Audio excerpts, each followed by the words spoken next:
Hi, welcome back to my channel. Thank you for coming back, and welcome to those of you who are viewing me for the first time. I want to thank everybody who read my blog that I posted on my Facebook wall and who took the time out of their precious and busy schedules to contact me. It meant a lot to me. I received a lot of inbox messages and so forth, and it meant a lot that somebody actually spent time to actually contact little me. I'm not going to get emotional. I will not cry on camera. I will just smile and just say thank you so much. It really meant and really means a lot to me. I'm here because I want to raise awareness about the topic of cancer, and I just want to put it out there. It happens. It really happens. I'm a living testimony that it happens, and it can happen to anybody at any given time. There's no prior warning in some cases, and I just want to make sure that nobody has to go through what I went through if they can prevent it.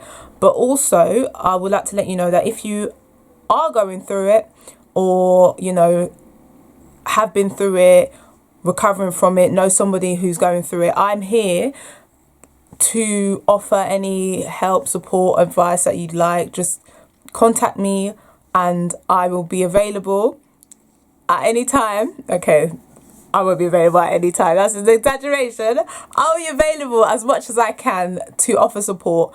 But I would like to start, obviously, I'm not going to be able to fit in 2 years worth of what's happened over my life in a 10-minute video. I'll try my best, but any bits of information that I miss out will probably be on my blog.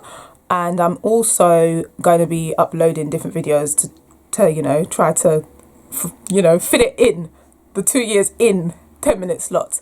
But I will start off by explaining how I found out and what went on from there.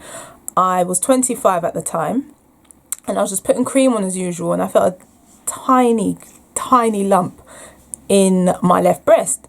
Carried on, didn't really think anything of it, and then a few days later, same thing. So I mentioned it to my boyfriend at the time, who said to me, if you're worried about it, or just go and get checked out. I said, okay, makes sense. And this was in May, so I went to the GP, and the lady doctor who I saw said to me, oh, how can I help you? I said, oh, I'm here because, I felt a little lump in my breast. She looked at the screen and she said, oh, how old are you? 25? She said, 25. Oh, gosh, no, that's nothing. It's just a little cyst. If anything, it'll be a benign tumour. Nothing to worry about.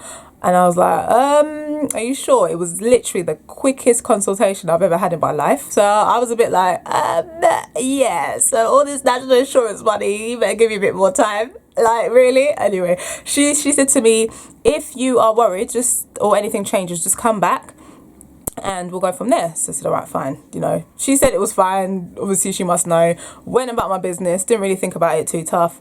And I want to say in about December, so May, June, July, August, September, October, November, December, May, June, July, August, September, October, November, December. Yeah, maths is not my forte. 7 months later, so towards the end of the year now, December, I felt that the lump was getting a bit bigger. I completely forgotten about it. But then when I felt it, I thought to myself, okay, hold on, this is slightly bigger than it was before. So I went back to the doctors and I saw a newly qualified doctor who wasn't taking any chances. We know what it's like when you start a new job and you want to do everything by the book. So I was thankful that I saw him. He referred me on to the hospital, but he also had that same thing about age. He said, well, you're young. It shouldn't really be anything because you're only 25 and you haven't got any history of, cancer in your family. I mean, direct history of breast cancer in your family. They wrote to me and they said, oh, could you come in to see us? We would like to discuss your results. Now I was thinking, okay, it can't be that deep because they've written to me. So I went in, my mum came with, and sat down, and I was kind of in the whole mind frame that they would say, oh, everything's fine. These are our findings. These are the results of your blood tests. Yeah, so about that, it wasn't the case. The man sat me down Well, he didn't sit me down literally, but he made me sit down. No, he didn't make me sit down. He said, I was seated in front of him. And he said to me, you know, unfortunately, I have to let you know that the results have come up that you have a cancerous tumour.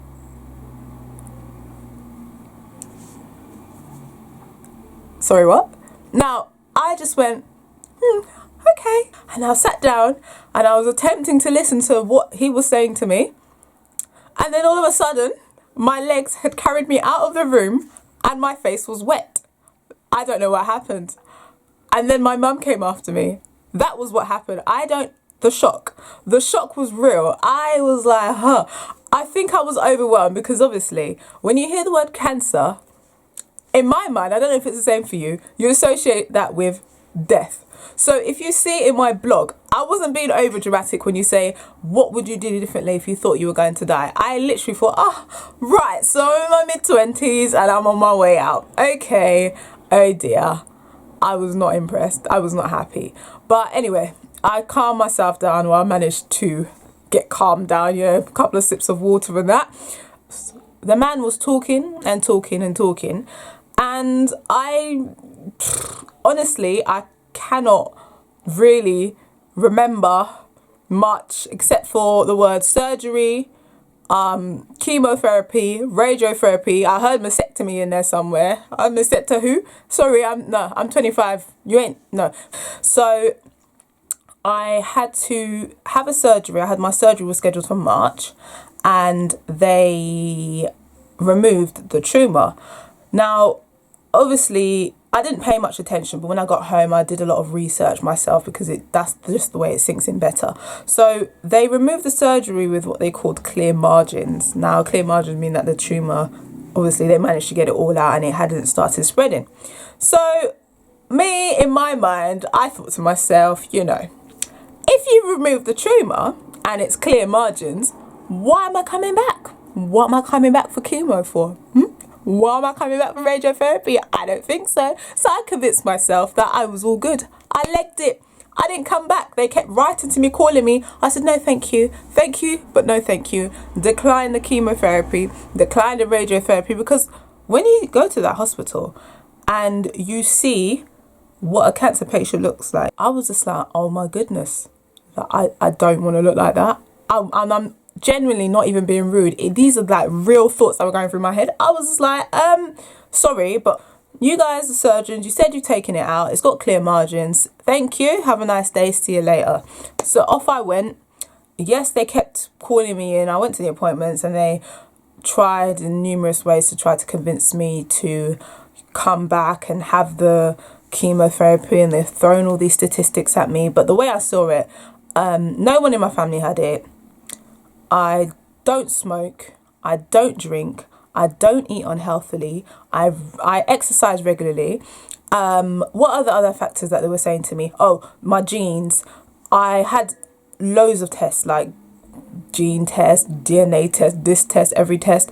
All of them came back fine. So I didn't have the BRCA gene, 1 or 2, or whatever it was. I didn't have the TP53. Every single test was fine. So in my mind, I thought, well, if all the tests are fine, this was just a random thing. It must have occurred some other way. I had the surgery, so I refused all the chemotherapy and I kind of went about my business and I did what I wanted to do. And yeah, so it came back. Obviously, this is why I'm here talking to you. It came back and I was just not impressed. So I think my surgery was in March, and by November, March, April, May, June, July, August, September, October, November. Yeah, by November, I felt the tumour come back. So I had to go back to the hospital. Can you imagine? So, they've got a duty of care. They're not supposed to judge. But you know them sly ones where you blatantly know that they're just like, so you're back, are you? They couldn't say that to me, but you could see it in their faces. I was just like, yeah, so about this tumour, I kind of need to come back. So the surgeon was like, well, if I do the surgery, you have to have chemotherapy. I'm not going to do the surgery if you refuse to have chemo after this. So I was like, yes. I will have the chemo. I didn't want to do it. I'm not even going to lie to you. I did not want to go through chemotherapy. I did not want to go through any other treatments. And yes, I tried all the alkaline diets, the healthy eating, the healthy juicing. I'm not knocking it. I'm not knocking it. That was in between, by the way, before the tumour came back. I tried all of that and it came back. So who knows why? But that's another side note. So I had to have another surgery. And by then my skin was really thin and it was just weeping. It was just horrible. But I went, had that, and they told me I had recoup time. I had to recoup time and then go to the to have treatment. They said to me, make sure that you don't get pregnant. Mate, that's not how they talk. I don't know what's wrong with me. I'm just so rude. I'm so sorry. It's just, let me try and be normal. So they said to me, I had to ensure that I rested well and that I was fit and healthy for when the chemotherapy started, and to ensure that I didn't get pregnant whilst on this treatment. And I was like, yeah, that's fine. Also, because I was under 35 and I was classified as young, I had the option of having what do you call it now?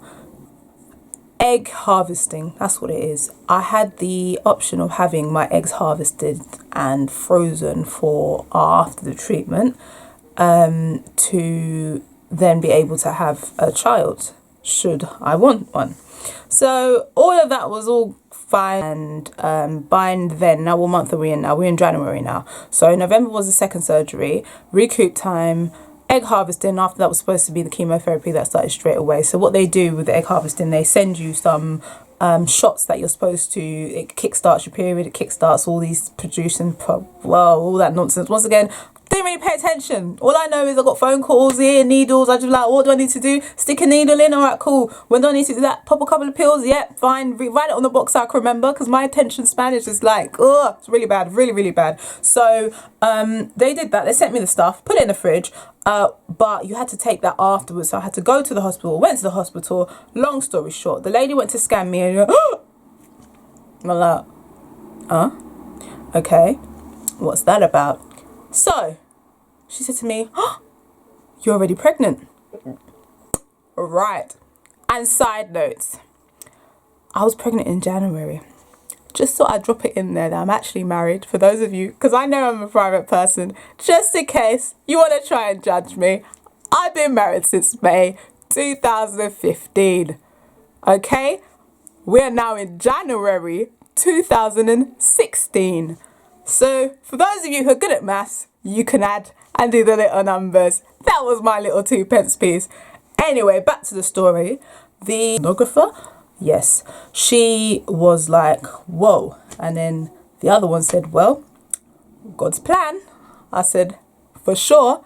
So that meant that the chemotherapy had to be postponed until my 3rd trimester. They were not impressed. They were probably thinking, this little girl. Now, it's funny because doctors are not allowed to give their personal opinion. However, they strongly suggested that should I not have been pregnant, they would carry on with the chemotherapy, and that we have numerous options. Wink, wink. Numerous option, wink, wink. You better pull out your eyeball. Termination for who? You better go and fly a kite, love. I don't think so. I'm going to end this video now, and in my next video I'm going to talk about chemotherapy, the effects of chemotherapy, what to expect and so forth, because as I said at the beginning, I'm raising awareness, and I know that it's not the same when you read information on Google as to when you have it firsthand from someone who's actually been through it. So thanks for coming back, thanks for passing through. Enjoy the rest of your day, evening, morning, 1 o'clock, whatever time it is when you're watching this. Peace.